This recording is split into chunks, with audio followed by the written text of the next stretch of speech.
Hello everyone and welcome to VistaLakesTV.com. My name is Eric Mieles and this is your guide for Vista Lakes up-to-date information on what's taking place in the community, some of the home valuations and some of the different things that are affecting residents in the community, sales, short sales, RIOs, anything that has to do with what's taking place. I definitely want to just fill you in each and every single day.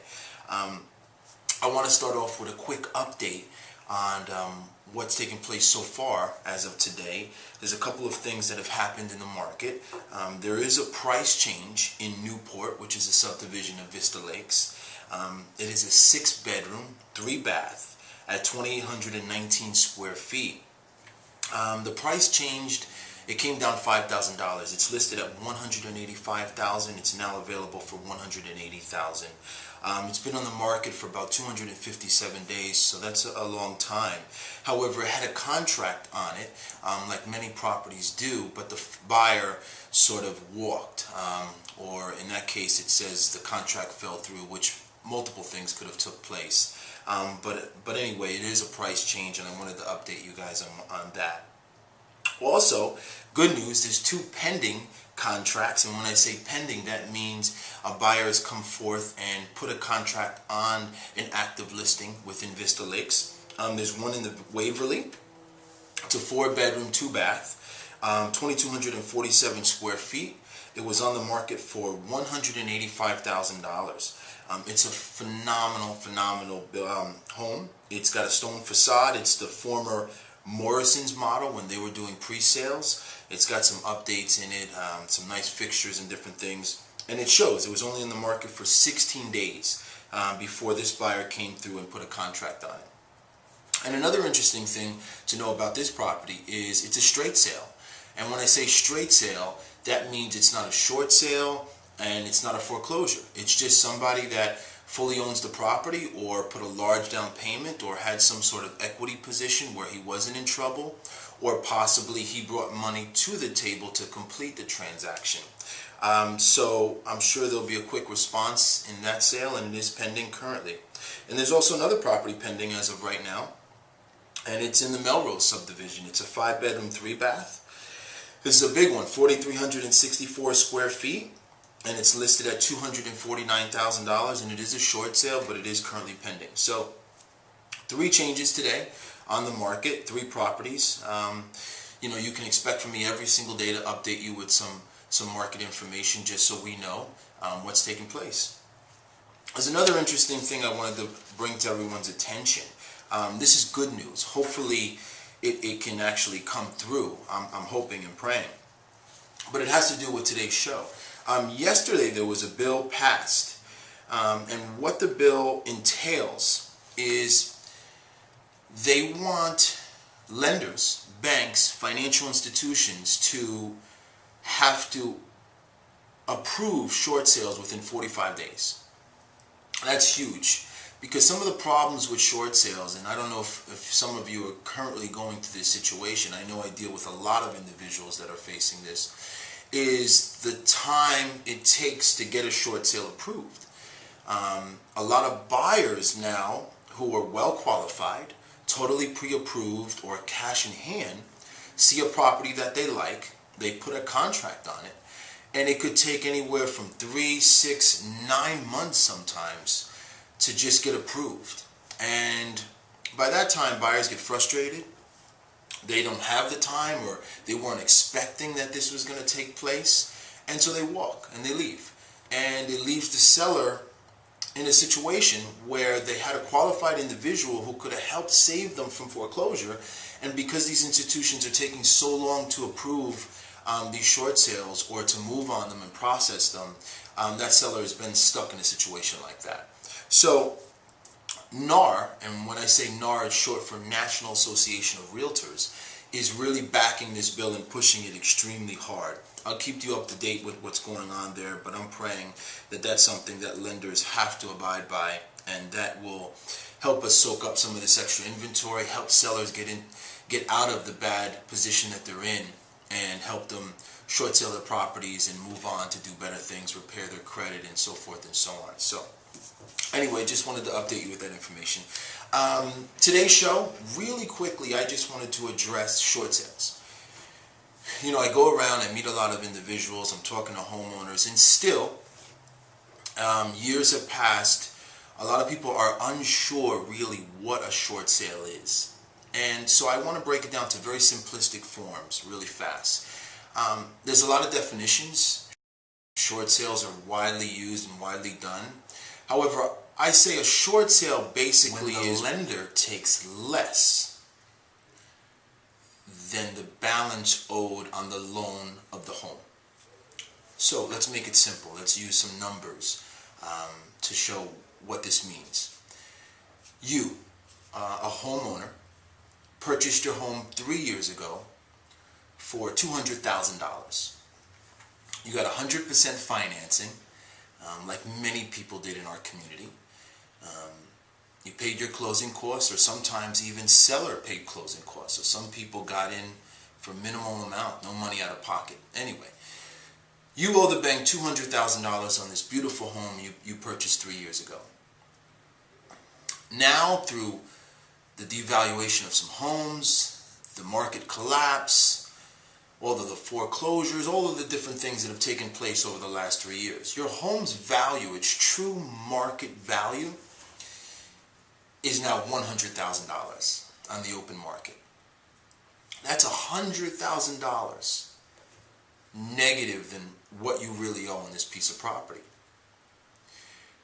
A short sale allows the bank to approve that shorted amount of $100,000.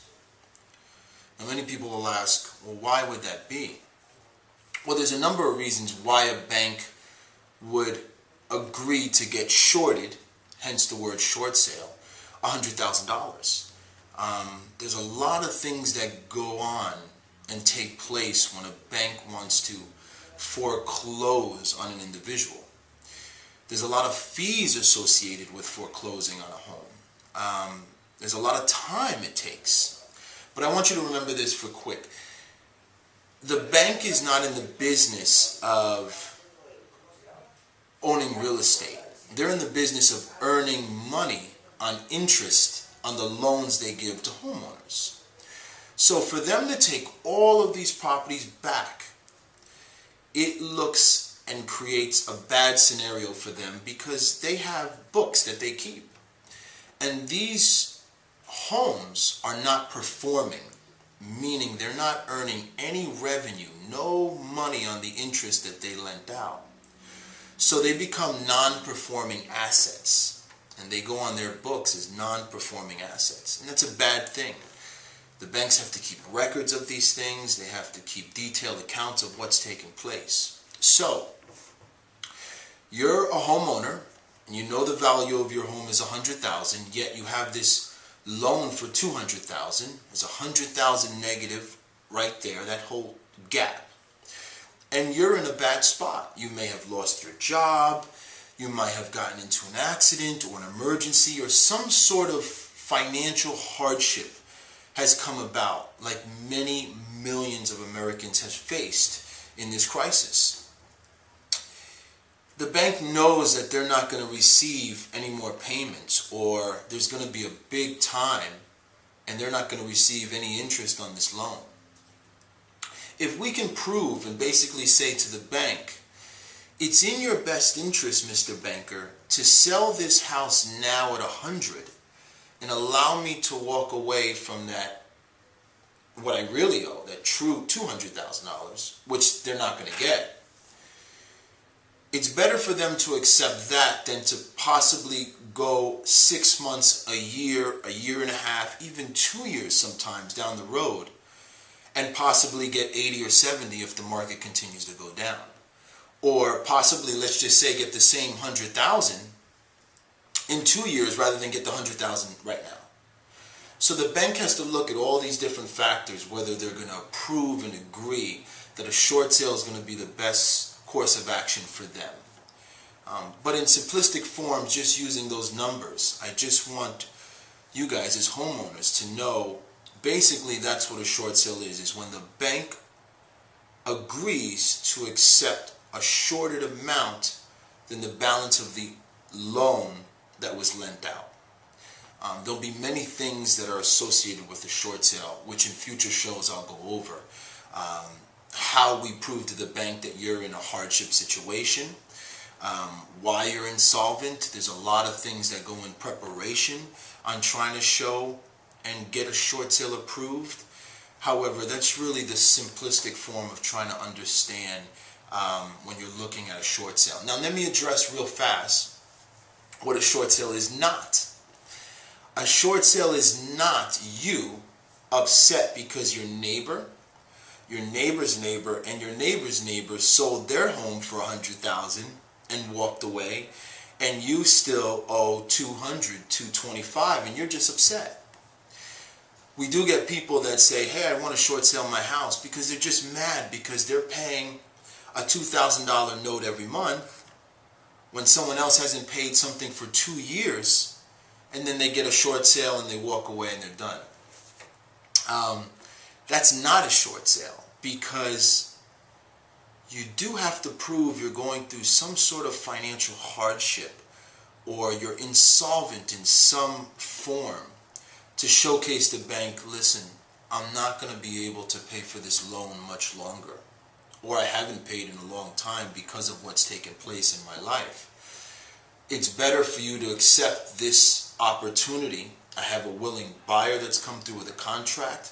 I have a whole packet that's showing you of the situation that I'm in, and it's in your best interest to accept this offer today than potentially wait however long it'll take and get what you get then. So in that regards, that's a short sale, and then I gave you the other scenario of what's not a short sale. Like I said, there's a lot more that goes on, and I can't wait to bring future shows so we can look at every step of the short sale, what's required and what's necessary to get an acceptable short sale and help you get out of a foreclosure situation.